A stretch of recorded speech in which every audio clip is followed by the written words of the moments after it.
PPT का मतलब यहाँ पर प्रोजेक्टर की फाइल नहीं है, पीपीटी का मतलब है कुछ बचा हुआ, प्रेसिपिटेट।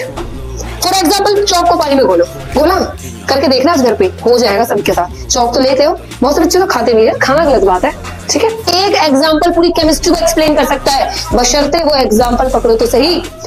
अभी तो असली मंजिल पाना बाकी है, अभी तो असली मंजिल पाना बाकी है, अभी तो असली इम्तिहान बाकी है, अभी तो असली इम्तिहान बाकी है, अभी तोली है मुट्ठी भर जमीन, अभी तोली है मुट्ठी भर जमीन, अभी तोलना आसमान बाकी है, अभी तोलना आसमान बाकी है। ये स्पेशल मेरे बोर्ड के स्टूडेंट्स के लिए कि अभी तो हमने स्टार्ट ही किया है, अभी तो पूरी दुनिया को देखना बाकी है, अभी छाना है पूरी दुनिया पर, अपना राज जमाना है, ठीक है। So this is our batch Sangram, welcome, नमस्कार, सत श्री अकाल।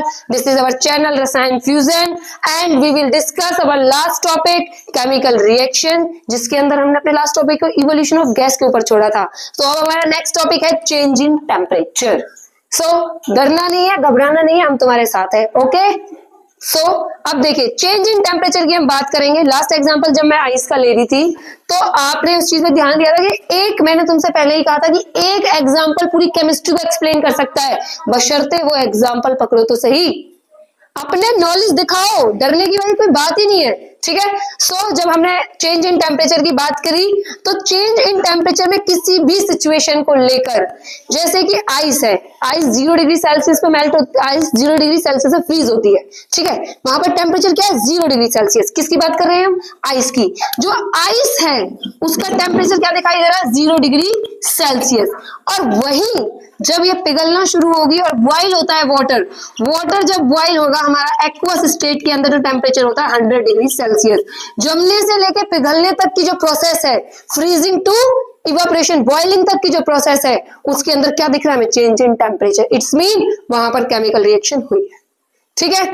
नेक्स्ट है प्रेसिपिटेशन फॉर्मेशन। प्रेसिपिटेट क्या होता है, पीपीटी सुना होगा, कुछ बच्चे टीचर्स बोलते हैं पीपीटी फॉर्मेशन हो रही है। पीपीटी का मतलब यहाँ पर प्रोजेक्टर की फाइल नहीं है, पीपीटी का मतलब है कुछ बचा हुआ, प्रेसिपिटेट। फॉर एग्जाम्पल चौक को पानी में घोलो, घोला करके देखना आज घर पे, हो जाएगा सबके साथ। चौक तो लेते हो, बहुत से बच्चे तो खाते भी है, खाना गलत बात है, ठीक है।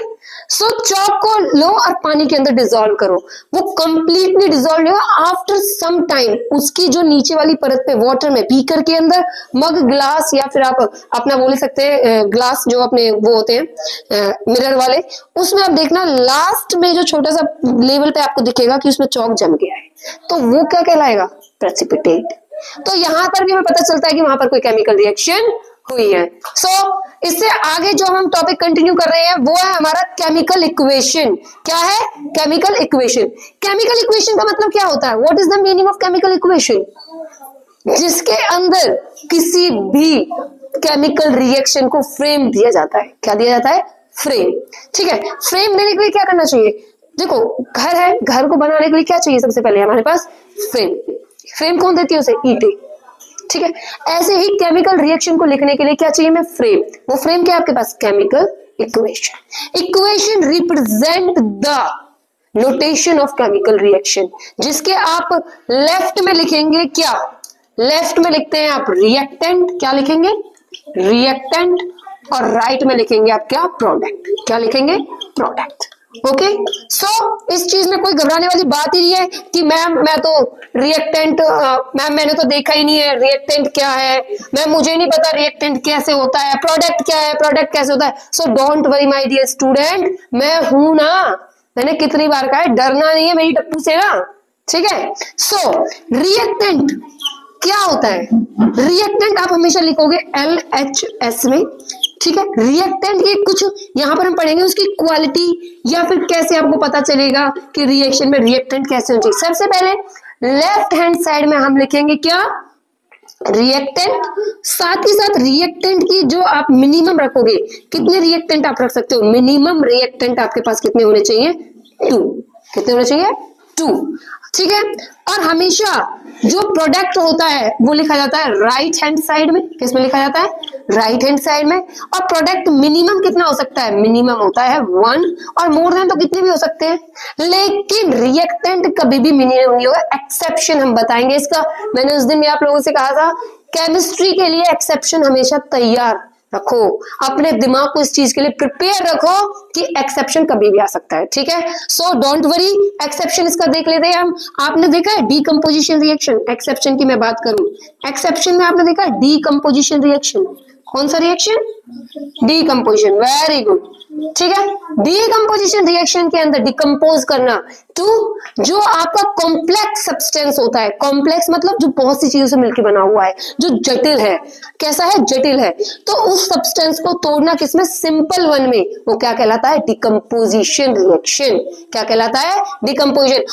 इस रिएक्शन में जो इसका एक्सेप्शन है वो ये है कि इसमें रिएक्टेंट, जो मैं अभी आपको पढ़ रही हूं कि रिएक्टेंट क्या होता है, एक होता है, इस मिनिमम कितने होते हैं, 2 होते हैं, उसमें रिएक्टेंट कितना रहेगा, 1, क्या रहेगा, 1, क्लियर, ठीक है। तो एक्सेप्शन याद रख के चलना, डिकम्पोजिशन की पहचान ही क्या है आपकी, रिएक्टेंट कितना रहता है उसमें, 1, ओके। सो अब हम इसके आगे नेक्स्ट पढ़ाते हैं अपना कि जो प्रोडक्ट है वो हमेशा क्या होता है, इंक्रीज होता है, क्या होता है, increase, product always increase, product कैसा रहेगा आपका, इंक्रीज रहेगा, ठीक है, प्रोडक्ट क्या रहेगा, इंक्रीज, और रिएक्टेंट हमेशा क्या जाएगा, डिक्रीज, रिएक्टेंट क्या रहेगा, डिक्रीज। अच्छा इस बात को ऐसे समझो, नहीं समझ में आया ना, कोई बात नहीं, मैं एक बार फिर समझाती हूँ। रिएक्टेंट और प्रोडक्ट, ठीक है, ये दो किसके हमारे वर्ड में आ रहे हैं, केमिकल इक्वेशन में, किस में आ रहे हैं, केमिकल इक्वेशन में, और ये इक्वेशन किससे बनी है, रिएक्शन के दौरान हम लिख रहे हैं इसको, ठीक है। केमिकल इक्वेशन में रिएक्टेंट हमेशा लेफ्ट हैंड साइड में लिखा जाता है, प्रोडक्ट हमेशा राइट हैंड साइड में लिखा जाएगा, ठीक है। अब वो कह रहा है कि इसकी क्वांटिटी क्वालिटी के बारे में कैसे पता चलेंगे, तो मैम फिर से मैं आपको समझा देती हूँ, ठीक है। जो रिएक्टेंट है आपका कैसे पता चलेंगे, तो मैम फिर से मैं आपको समझा देती हूँ, ठीक है। जो रिएक्टेंट है आपका वो हमेशा कितना रहेगा, मिनिमम 2, मैक्सिमम कितने भी हो सकते हैं, मैक्सिमम की कोई बात ही नहीं है भाई, मैक्सिमम तो दुनिया है ही, मिनिमम कितना है, मिनिमम कितना रहेगा, 2, और यहाँ पर मिनिमम प्रोडक्ट कितना रहेगा आपका, 1। लेकिन जब आपने कहा कि मैम अगर किसी रिएक्शन में ऐसा हुआ कि ये जो हमारा रिएक्टेंट एक वहां होता है, बिल्कुल होता है, केमिस्ट्री है, एक्सेप्शन तो है, तभी तो इसका नाम केमिस्ट्री है, तभी तो मैं कहती हूँ मिस्ट्री है, किसकी, केमिकल्स की, ठीक है। सो रिएक्टेंट एक मिलेगा आपको डीकंपोजिशन रिएक्शन के अंदर, किसके अंदर मिलेगा, डीकंपोजिशन रिएक्शन में, जिसकी पहचान ही क्या होती है आपकी, क्या पहचान है, कि उसका एक रिएक्टेंट होगा और जो बहुत सारे प्रोडक्ट्स में टूटेगा, ओके। सो अब आगे बढ़ते हैं हम, नोटेशन ऑफ एरो, क्या है नोटेशन ऑफ एरो, देखो अब एरो भी बहुत तरीके से बताती है कि भाई क्या है, कैसे है, रिएक्शन रिवर्सिबल है, इरिवर्सिबल है, क्या करूं, कैसे करूं, कुछ समझ में नहीं आ रहा है, इसमें तो ऐसी एरो तो मैंने कभी देखी नहीं है, अरे भाई डोंट वरी, एरो के बारे में पढ़ेंगे हम नेक्स्ट लेक्चर में, continue with us, this is our channel Rasayan fusion, like and subscribe, your mentor Lakshmi धनकर।